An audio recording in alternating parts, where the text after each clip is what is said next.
Hello friends, welcome to my channel math Sagar. आज हम लोग बोर्ड से रिलेटेड एक टॉपिक क्वाड्रेटिक इक्वेशन का कंप्लीटिंग स्क्वायर मेथड के बारे में बात करने वाले हैं। ये जैसे कि बोर्ड के लिए ये बहुत इंपॉर्टेंट टॉपिक है और आपके आने वाले एग्जाम में ये वाले क्वेश्चन जो है वो आ भी सकते हैं, तो वीडियो को लास्ट तक देखिएगा। और क्या कहते हैं, अगर आपको ये वीडियो अच्छी लग रही है तो एक बार कमेंट जरूर करिएगा और दोस्तों के साथ शेयर जरूर करिएगा। तो चलिए अब हम लोग स्टार्ट करते हैं अपना आज का टॉपिक। तो आज का टॉपिक जैसे आपको समझ में आ रहा है कि हम लोगों को कंप्लीटिंग स्क्वायर मेथड के बारे में पढ़ना है। ये दरअसल ये एनसीईआरटी के एक्सरसाइज नंबर 4.3 डिस्कस करेंगे हम यहाँ पर। तो देखिए, हम लोगों को बेसिकली कंप्लीटिंग स्क्वायर मेथड है।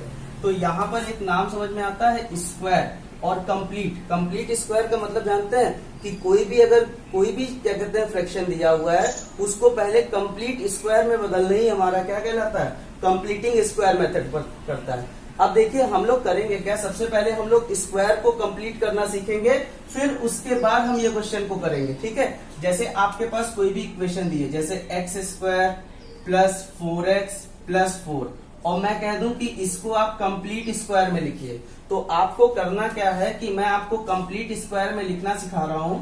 देखिए, कभी भी कोई भी चीज दी हो, जैसे ये x square plus 4x plus 4 दिया हुआ है, तो सबसे पहले कंप्लीटिंग स्क्वायर की खास बात ये होती है कि इसका कोफिशिएंट हमेशा 1 होना चाहिए। तो यहाँ के हिसाब से हमें कोफिशिएंट क्या दिख रहा है, 1 दिख रहा है। अब आगे की बात करते हैं, अगर इसका कोफिशिएंट 1 नहीं होता तो हम लोग इसी वाले नंबर से इसको डिवाइड कर देते हैं। ठीक है, तो डिवाइड करने के बाद अब होगा क्या कि x के बगल का जो कोफिशिएंट है, x के बगल में देखिए यहाँ पर क्या लिखा हुआ है, 4 लिखा हुआ है। तो हम क्या करेंगे कि x के बगल में जो 4 लिखा हुआ है उसका हाफ, मतलब देखिए 4 को हाफ करने के लिए मुझे किससे डिवाइड करना पड़ेगा, 2 से डिवाइड करना पड़ेगा। अगर किसी भी नंबर को क्या कहते हैं हाफ करना होता है तो हम लोग क्या करते हैं, 2 से डिवाइड करते हैं। तो इसका मतलब अगर x के बगल में 4 है तो 4 का हाफ कितना हो गया, 2। तो मैं क्या करूंगा, इसी जो हाफ आया है मतलब कि 2 वैल्यू आई है उसको हम लोग ऐड करेंगे और उसी वैल्यू को सब्सट्रैक्ट करेंगे। तो ऐसा करने से होगा क्या कि ये जो वैल्यू है, ये वाली वैल्यू हमारी कंप्लीटिंग स्क्वायर बन जाएगी। देखिए कैसे, ये a स्क्वायर प्लस के साथ देंगे तो प्लस बी स्क्वायर, और ये जो वैल्यू दिखाता है वो प्लस 2ab को दिखाता है। तो इसके हिसाब से यहाँ पर वैल्यू आ गई x प्लस 2 का होल ऑफ स्क्वायर, प्लस यहाँ पर जैसे 4 है और ये माइनस का 4 है, तो देखिए ये और ये कैंसिल, तो ये वैल्यू हमारी कंप्लीटिंग स्क्वायर बन गई कि नहीं बन गई। अगर सपोज कर लीजिए ये वाली वैल्यू कंप्लीटिंग स्क्वायर बन गई और यहाँ पर भी कोई एक नंबर आ सकता था, तो हम लोग उस नंबर को इधर उधर शिफ्ट करके एडजस्ट कर लेंगे। लेकिन स्टार्टिंग आपको क्या करनी है कि कंप्लीट स्क्वायर बनाना सीखना है। सपोज कर लीजिए यहाँ पर 4 की जगह पे कोई और वैल्यू होती, यहाँ पर हमारा सपोज कर लीजिए यहाँ 7 होता, तो 7 का हाफ कितना होगा, 7/2। तो 7/2 का स्क्वायर ऐड करते और 7/2 का स्क्वायर सब्सट्रैक्ट करते। तो ये आपको ट्रिक याद रखनी है किसी भी कंप्लीटिंग स्क्वायर के क्वेश्चन को करने से पहले। तो हम लोग स्टार्ट करते हैं अपने क्वेश्चन को। देखिए पहला क्वेश्चन जैसे हमें दिया हुआ है, इसके बेसिक स्टेप समझिएगा, आपको सारे क्वेश्चन समझ में आएंगे। और क्या करते हैं, वीडियो को लास्ट तक जरूर देखिएगा। जैसे पहला क्वेश्चन हमें दिया हुआ है कि 2x square minus 7x plus 3 is equal to 0। Question क्या दिया हुआ है, find the root of the following quadratic equation. कहने का मतलब क्या है, जो इक्वेशन दी हुई है उसके मुझे रूट्स फाइंड आउट करने हैं। रूट मतलब ये क्वाड्रेटिक इक्वेशन है तो इसमें x की कितनी वैल्यू आने वाली है, 2 वैल्यू आने वाली है, तो वही उसके रूट्स होते हैं। अब कह रहे हैं एग्जिस्ट करेगा कि नहीं। अब एग्जिस्ट करने के लिए हम लोग क्या करते हैं, आपको पता होना चाहिए डिस्क्रिमिनेंट के बारे में। डिस्क्रिमिनेंट होता है b स्क्वायर माइनस 4ac। तो अगर d की वैल्यू ग्रेटर देन और इक्वल टू 0 होती है तो रूट्स एग्जिस्ट करते हैं, अदरवाइज उसके रूट क्या होते हैं, इमेजिनरी होते हैं। तो हम लोगों को इन 2 केस के लिए ही हम लोग कंप्लीटिंग स्क्वायर लगा पाएंगे। तो अब हम क्या करेंगे, इसी के लिए यहाँ पर देखिए 2x square minus 7x plus 3 में जो कंप्लीटिंग स्क्वायर लगाना। देखिए करना क्या है, सबसे पहले मैंने आपको क्या कहा कि इसमें x स्क्वायर के बगल में जैसे 2 लिखा हुआ है, तो मुझे क्या करना पड़ेगा, इसको पहले 2 से क्या करना पड़ेगा, डिवाइड। मैंने क्या कहा, x स्क्वायर का कोफिशिएंट हमेशा 1 होना चाहिए। तो हम लोग क्या करेंगे, डिवाइड बाई 2 बोथ साइड। ठीक है, अगर हम लोग 2 से डिवाइड कर देंगे तो देखिए यहाँ पर क्या आएगा, 2x square by 2 minus 7/2 of x plus का 3/2 इज इक्वल टू 0/2। तो हमने 2 से सारी इक्वेशन को क्या कर दिया, डिवाइड कर दिया। अब डिवाइड करने के बाद होगा क्या, जैसे यहाँ x स्क्वायर माइनस का 7/2 ऑफ x प्लस का 3/2 इज इक्वल टू क्या आ गया, 0 आ गया। अब बहुत आसान है। अब देखिए करना क्या है कि पहले जो कांस्टेंट टर्म है, जैसे यहाँ c जो है कांस्टेंट मतलब क्या है, जिसमें x की वैल्यू ना हो, तो 3/2 को हम लोग एक तरफ ले जाएंगे, तो ये हो जाएगा x² minus 7/2 of x is equal to minus का 3/2। ये बात समझ में आती है। अब करेंगे क्या, जो x के बगल में जैसे माइनस 7/2 है, तो मैंने आपसे ये चीज कही थी कि कोफिशिएंट का जो x का जो कोफिशिएंट होता है उसका हाफ करते हैं। तो देखिए यहाँ पर क्या लिखा हुआ है 7/2, तो 7/2 का अगर मैं हाफ करूंगा, तो मैंने क्या कहा था, किसी भी नंबर को हाफ करना होता है तो 2 से डिवाइड करना पड़ता है। तो 7/2 को भी किससे डिवाइड करेंगे, 2 से डिवाइड करेंगे। इसका मतलब ये वैल्यू मल्टीपल हो जाएगी तो 7/4 हो जाएगी। तो हम क्या करेंगे कि 7/4 का स्क्वायर इधर ऐड किया जाएगा।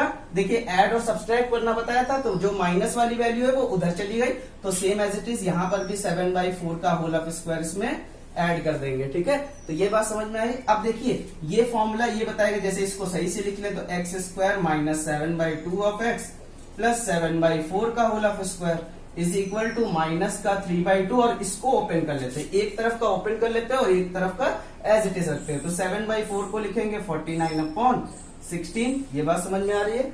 अब हम करेंगे क्या कि a² प्लस b² और माइनस 2ab इसी के अंदर है, तो ये वाला जो x के बगल का जो कोफिशिएंट होगा वो हमें क्या बताएगा कि इसमें प्लस लगेगा या माइनस लगेगा। तो यहाँ पर माइनस है, तो आप इसको समझ जाएंगे a माइनस b का क्या हो जाएगा, होल ऑफ स्क्वायर हो जाएगा, और इसका एलसीएम कितना हो जाएगा 16 और 2 का, मतलब 16 आ जाएगा।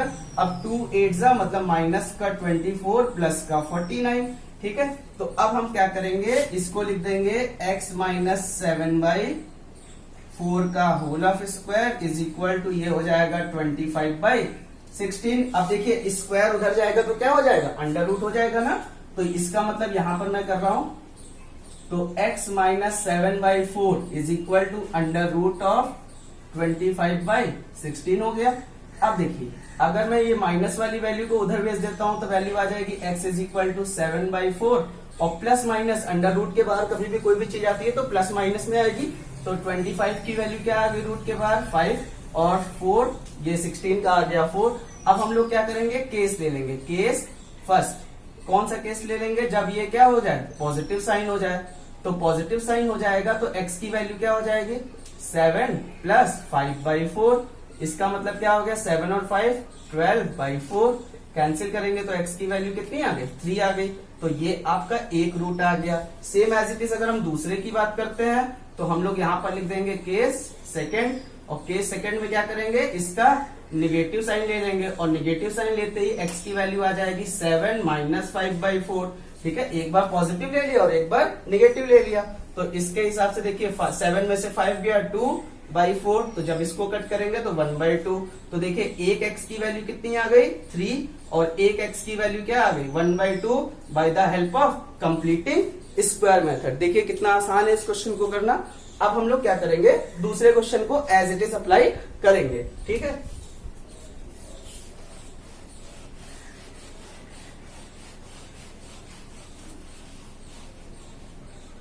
जैसे हमारे पास दूसरा क्वेश्चन क्या दिया हुआ है, क्वेश्चन है 2x² plus x minus 4 is equal to 0। ठीक है, तो हम लोग क्या करेंगे, इस क्वेश्चन में भी सबसे पहले क्या करेंगे, इसका जो कोफिशिएंट है उसको 1 करेंगे। तो यहाँ पर फिर से 2 है, तो पहले मुझे इसको किससे डिवाइड करना पड़ेगा, 2 से डिवाइड करना पड़ेगा। तो ये चीज समझ में आ रही है, x² प्लस x/2 माइनस 4/2 मतलब 2 इज इक्वल टू 0। ये बात समझ में आई। अब हम क्या करेंगे, -2 को उधर ले जाएंगे, मतलब x² प्लस x/2 और इज इक्वल टू 2 हो गया। और मैंने क्या कहा था, x के बगल का जो कोफिशिएंट होता है, मतलब x के बगल में कोफिशिएंट क्या है 1/2, तो 1/2 का हाफ मतलब 1/2 में भी 2 से डिवाइड करेंगे तो ये आ जाएगा 1/4। तो भाई हम लोग क्या करेंगे, 1/4 का होल ऑफ स्क्वायर इधर भी ऐड करेंगे और 1/4 का होल ऑफ स्क्वायर इधर भी ऐड करेंगे। सिंपल, इधर साइड मैंने ऐड कर दिया 1/4 का होल ऑफ स्क्वायर। अब इसको थोड़ा सही से लिख लेते हैं, मतलब x² प्लस x/2 प्लस 1/4 का whole of square is equal to 2 plus 1 ये हो गया 16। देखिए अब आपको घबराने की ये जरूरत नहीं है कि x/2 से इससे क्या मतलब है, बस ये से बताएगा कि इसमें प्लस आएगा या माइनस आएगा। मतलब a² plus b square plus 2ab इसमें है, ठीक है। तो आप क्या करेंगे, जो इसका पहले का कोफिशिएंट मतलब वह है x और इधर साइड का 1/4, और इससे देख लीजिए प्लस आएगा या माइनस आएगा, तो ये प्लस आएगा और ये हो गया स्क्वायर। अगर इसको मैं सॉल्व करता हूं तो 16 एलसीएम 16 2 जा 32 प्लस 1 कितना आ गया 33 डिवाइडेड बाई 16, ये x प्लस 1/4 का स्क्वायर। अब आपको पता चल गया स्क्वायर जब उधर जाएगा तो क्या बन जाएगा, अंडर रूट हो जाएगा।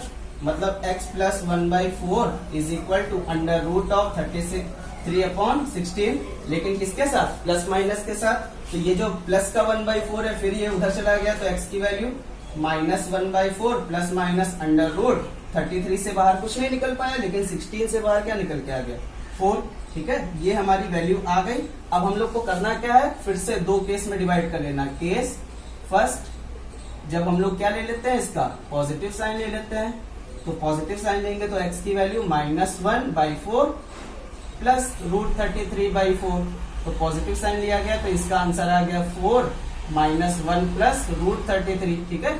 एक x की वैल्यू आ गई।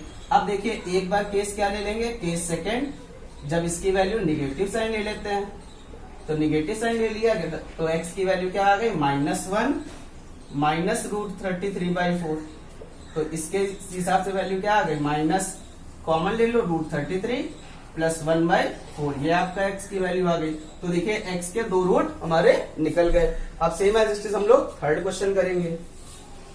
थर्ड क्वेश्चन देखिए रूट से रिलेटेड है, तो रूट के क्वेश्चन आ जाते हैं तो परेशानी होती है, तो हम वो वाले भी क्वेश्चन को करेंगे यहाँ पर। तो देखिए हमारा थर्ड क्वेश्चन क्या दिया हुआ है कि 4x² plus 4√3 of x plus 3 is equal to 0। तो करना कुछ नहीं है, फिर से यहाँ पर जैसे 2 था इसी तरह से यहाँ पर 4 आ चुका है, तो हम लोग क्या करेंगे, इसको पहले 4 से डिवाइड करेंगे। तो क्या लिखेंगे, डिवाइड बाई 4 बोथ साइड। तो अगर मैं डिवाइड करूंगा तो ये आ जाएगा 4x², मतलब ये x² plus √3 of x plus का 3/4 इज इक्वल टू 0। देखिए मैंने 4 से डिवाइड कर दिया तो ये वैल्यू आ गई। अब हम क्या करेंगे, जो प्लस वाली वैल्यू है उसको एक तरफ ले जाएंगे, तो x² plus √3 of x is equal to minus का 3/4। अब करना क्या है, सिंपल, x के बगल का जो कोफिशिएंट है, x के बगल का कोफिशिएंट क्या है, √3, तो √3 का हाफ उसमें 2 से डिवाइड कर देंगे, तो √3 का हाफ √3/2, तो √3/2 का स्क्वायर इधर ऐड कर देंगे और √3/2 का होल स्क्वायर इधर ऐड कर देंगे। यही है कंप्लीट स्क्वायर करना। तो a² प्लस b² प्लस यहाँ पर प्लस 2ab है, तो हम लोग क्या करेंगे, x प्लस √3/2 का होल ऑफ स्क्वायर लिख देंगे। और ये वाला चीज क्या बताएगा, जिससे ये लोग प्लस आएगा या माइनस, बस बीच की चीज ये बताएगी कि इसमें प्लस आएगा या माइनस। और इसके हिसाब से ये हो जाएगा माइनस का 3/4, और ये प्लस का कितना हो गया, ये भी प्लस का 3/4। तो यहाँ पर एक चीज समझ में आ रही, ये दोनों चीज कैंसिल हो गई। तो कैंसिल होने के बाद यहाँ पर देखो x प्लस √3/2 का स्क्वायर इज इक्वल टू 0 आया, लेकिन यहाँ पर क्या करेंगे, x plus √3/2 is equal to under root of 0, मतलब वो आएगा तो प्लस माइनस के साथ ही, तो x इज इक्वल टू यहाँ पर आ जाएगा माइनस √3/2 प्लस माइनस ऑफ 0। तो ये जो क्वेश्चन है ये एक्चुअली में कौन से रूट के है, इक्वल रूट का है। जब b² माइनस 4ac की वैल्यू किसके इक्वल आती है, जब 0 के इक्वल आती है, तो रूट्स क्या होते हैं, इसके रूट्स हमारे क्या होते हैं, रूट्स होते हैं इक्वल। तो इक्वल रूट की कंडीशन है यहाँ पर। जब यहाँ पर वैल्यू चेक करेंगे, अभी मैं चेक करके दिखा दूंगा b² माइनस 4ac के बारे में। अब यहाँ पर जब अगर बात करते हैं तो x की वैल्यू दोनों सेम आएगी, √3/2 माइनस का, एक बार पॉजिटिव लेंगे तब भी और एक बार नेगेटिव लेंगे तब भी √3/2 आएगी, वो भी माइनस की। अब देखिए कैसे हमने कहा कि रूट्स इक्वल है, तो यहाँ पर देखिए ये है a, ये है b और ये है c, तो b² मतलब 4√3 का whole of square is minus 4 into ये होता है a, मतलब 4 इंटू ये होता है 3 मतलब c, तो इसके हिसाब से 4 का स्क्वायर हो गया 16 और √3 का 3, तो 16 3 जा कितना हो गया 48 माइनस, अब यहाँ पे 4 4 जा 16 3 जा 48, तो 48 क्या आ गया, 0 आ गया। तो इसका मतलब रूट इक्वल थे, इसीलिए दोनों देखिए रूट हमारे क्या है, इक्वल आए हैं। अब हम लोग का लास्ट केस है और फोर्थ क्वेश्चन है। देखिए जरा हम लोग फोर्थ क्वेश्चन को करेंगे इसी तरह से। देखिए फोर्थ क्वेश्चन में बेसिकली क्या है कि 2x² plus x plus 4 is equal to 0, ठीक है। तो हम लोगों को अभी तो ये पता नहीं है कि ये कौन सा केस है, तो सबसे पहले हम लोग क्या करेंगे, पहले इसको 2 से डिवाइड कर लेंगे। तो डिवाइड बाय 2 बोथ साइड। तो जब 2 से डिवाइड करते हैं तो ये हो गया x square plus x by 2 plus 4 को डिवाइड किया 2 से तो 2, ये प्लस का 2 उधर चला गया तो क्या आ गया, x square plus x by 2 is equal to minus का 2। अब 1/2 है इसके बगल में, 1/2 का हाफ 1/4, तो 1/4 का स्क्वायर ऐड करेंगे और 1/4 का स्क्वायर यहाँ पर भी ऐड करेंगे। तो ये तो हमारा हो गया a square plus b square plus 2ab, मतलब एक्स प्लस 1/4 का whole of square is equal to minus का 2 प्लस 1/16। जब इसको सॉल्व करेंगे तो ये आ जाएगा 32 माइनस 1 माइनस का 31/16। अब 31/16 में अंडर रूट में, और अंडर रूट में माइनस की वैल्यू एग्जिस्ट नहीं करती है, इसका मतलब कहेंगे it has no real root. क्यों नहीं होंगे, क्योंकि इसके रियल रूट नहीं होते, इसके होते हैं इमेजिनरी रूट। कैसे, जब हम लोगों की value B square minus 4ac की वैल्यू लेस देन 0 होती है तो उसके रूट्स हमारे कैसे होते हैं, इमेजिनरी रूट होते हैं। ठीक है, इमेजिनरी रूट होते हैं, इसका मतलब एक नाम से और जानते हैं इसको, नो रियल रूट के नाम से। ठीक है, चलिए चेक कर लेते हैं इसके इमेजिनरी रूट है या नहीं। तो इसके बगल में जैसे यहाँ क्या है 1, मतलब b की वैल्यू ये होती है, इधर साइड a और ये होता है c, तो इसके हिसाब से यहाँ रखा गया। तो 1 का स्क्वायर 4 इंटू 2 इंटू 4, तो यहाँ पर देखिए 1 की वैल्यू क्या है 1 माइनस 1 का स्क्वायर 1 और 4 4 जा 16 2 जा 32 और 32 को माइनस किया तो माइनस 31। अच्छा ये बताइए माइनस 31 क्या 0 से कम है कि बड़ी है, तो हम लोग कहेंगे कि माइनस 31 की वैल्यू 0 से लेस है। इसका मतलब इसके रूट्स पॉसिबल नहीं थे, इसके रूट्स इमेजिनरी हैं, no real root, that why इसमें हम लोग x की वैल्यू फाइंड आउट नहीं कर पाएंगे। ठीक है, तो आपको ये चीज समझ में आ रही है कि नहीं आ रही है? अगर आपको ये चीज समझ में आ रही है तो आप हमारी वीडियो को कमेंट कीजिए, लाइक कीजिए और दोस्तों के साथ शेयर जरूर कीजिए। ठीक है, थैंक यू।